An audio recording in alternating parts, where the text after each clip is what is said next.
about few years back, I had to operate a teacher who was a high school principal. Daughter is a young doctor who had finished medicine, very caring girl. And when surgery everything was over, she wanted to thank me. I shook her hands. Her hands were wet, they were cold, they were very sweaty. I just asked, how come you sweat so much? He says, sir, I am like this, etc., etc. I said, is anything bothering you?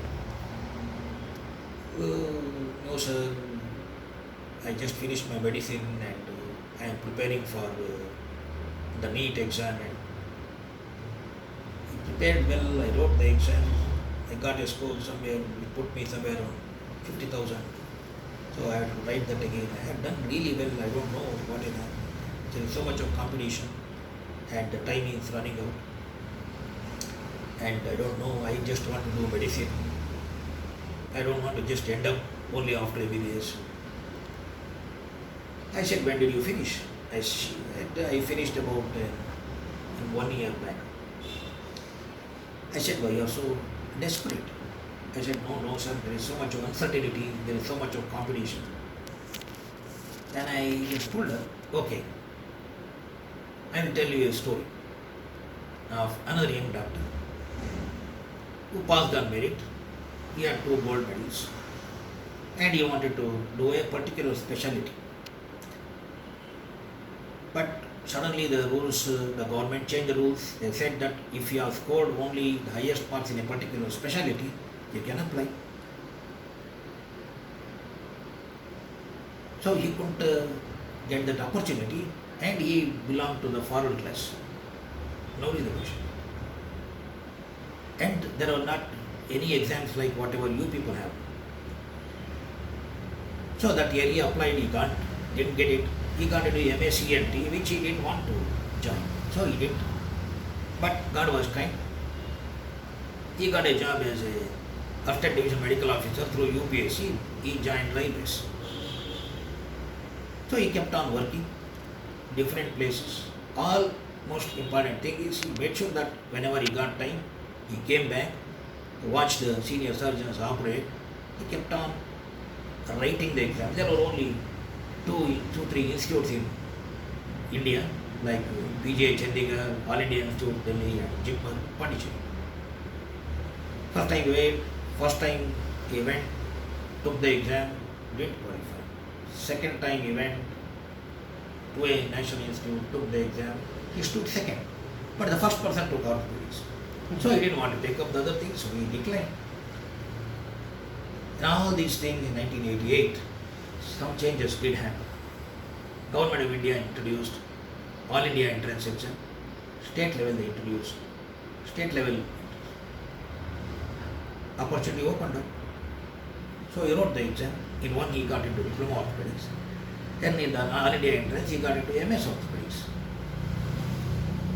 So he applied for leave with railways, which they declined. He wrote his resignation letter, hardly collected whatever the earned leave he had, but he had his parental support. His mother told, you please do what you want, it is all up to you, who will get an opportunity. So he joined MS Orthopedics. Parallelly he started preparing for diplomat to national board. At the end of 3 years, this man got his MS Orthopedics, got married after a week. 2 days later, he passed his diplomat national board. He got into a corporate hospital. He worked there for 2 years. Then he got into as an orthopedic junior consultant to another hospital.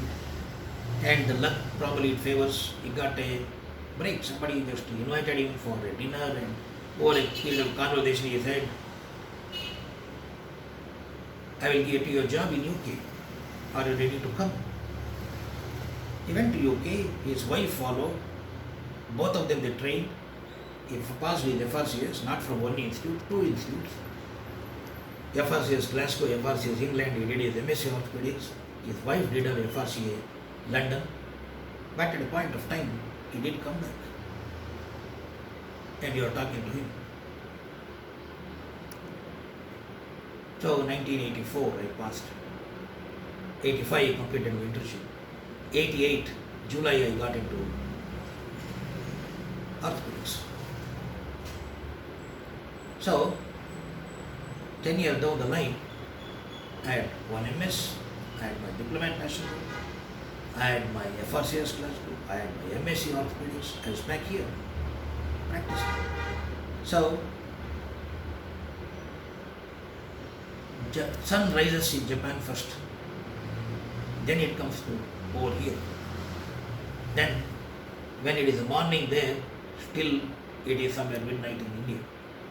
But the time it is morning, it will still be night at US. It doesn't mean that US has stayed beyond.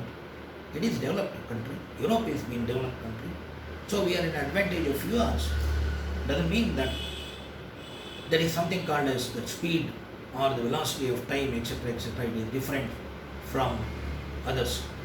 Every person in his life has his own speed.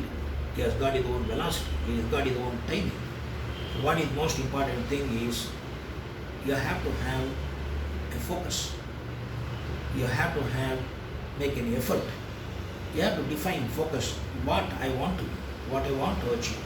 Fix that focus. You want to be a bodybuilder? Yes. Why you are doing bodybuilding? You want to be able to win a Mr. Universe competition? Or you want to be Mr. India? Or you want to be an actor? Or you want to attract girls? You have to have some focus. So every person should think what you want to become. You have to have a focus. To become a good doctor, to become a good surgeon, to become a great surgeon. Clarity. Then you have to see whether we have the desire is one part of it. The second part is that do you have the resources? And if you don't have the resources, can you create the resources? How far I can go?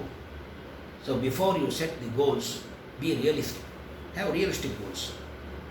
Make sure that you make realistic efforts. Somebody may probably achieve 50% effort they can use, achieve whatever the goals you have. They are blessed. But you are blessed with one thing, tenacity. You have to have the tenacity. You have to have the heart. You have to have the will. In the most trying circumstances, you should never give up. A person who gives up never wins. And you want to win for your own sake. You don't want to win to please somebody else. I wanted to become an orthopedic surgeon mainly because I saw an orthopedic surgeon performing a great surgery. One day I thought, if I have to be somebody, I have to be like him. Whether I am there or not, for others to say. But am I happy that at least I am somewhere in the process? I am happy. I am in the track. I am in the process. It is each time you want to set a goal, you will reach the goal. You have some difficulties. You have some obstacles. You have to overcome the obstacles you have to reach. By the time you reach the goalpost would have changed to something else. When you are there, what there becomes here, then you have something goal set. Life is a process where we keep working on that process. And we should be able to enjoy that part of it. Each time you achieve something, then there is something else waiting for you to be achieved. And you should never rest. So long as you are alive, so long as somebody is alive, they have to make sure that they have to achieve these things in a very organic way. And you think that whatever you are trying to do, it is a battle or it is a war, it is a game, you should be able to enjoy the part of it. And there are a lot of people who support you in that. Your parents they support, God support, people around you support. You have to have the element of gratitude all along the path. As more and more you achieve, more and more you reach, you have to be, it is all built on a particular platform where a lot of people have supported. You are standing on the platform with great achievements. Yes, comes great responsibilities. With great laurels, you have to probably carry on doing much better than whatever you are. Every person should have a fear of failure, because only the fear of failure which distinguishes or which separates a man, a common man, from a high achiever. You have to have the fear of failure, but you have to keep doing that in a relentless whatever you have achieved success, you have to hold on to your success. It is easy to earn money, you can earn millions, you can earn billions, but very easy to probably waste, lose. So, and all these things are built not only the talent, you have to also build up your character. You have to make sure that as you go up, you have to help people around you, you have to take them along. You should not think that in the race you should forget yourself and forget the people around you and you want to complete the race. You have to, the race is there only when people are around.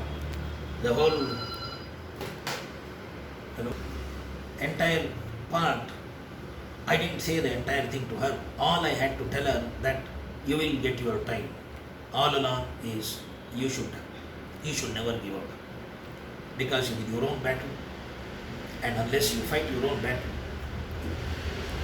What happened?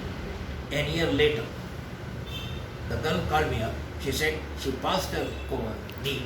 She has got into MD in general medicine. I wished her good luck.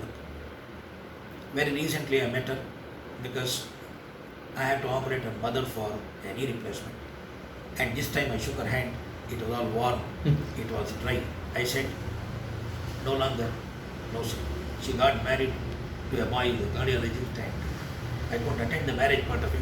But I knew that she had conquered her uncertainties and she was on the path of success. And I am sure she knows it was not achieved with simple efforts. She had to just work for that.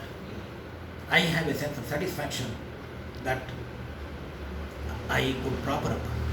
I could improve her. I didn't do anything except to just to say that you have everything. All you need is hold on, stick around, don't lose your confidence. Just keep working.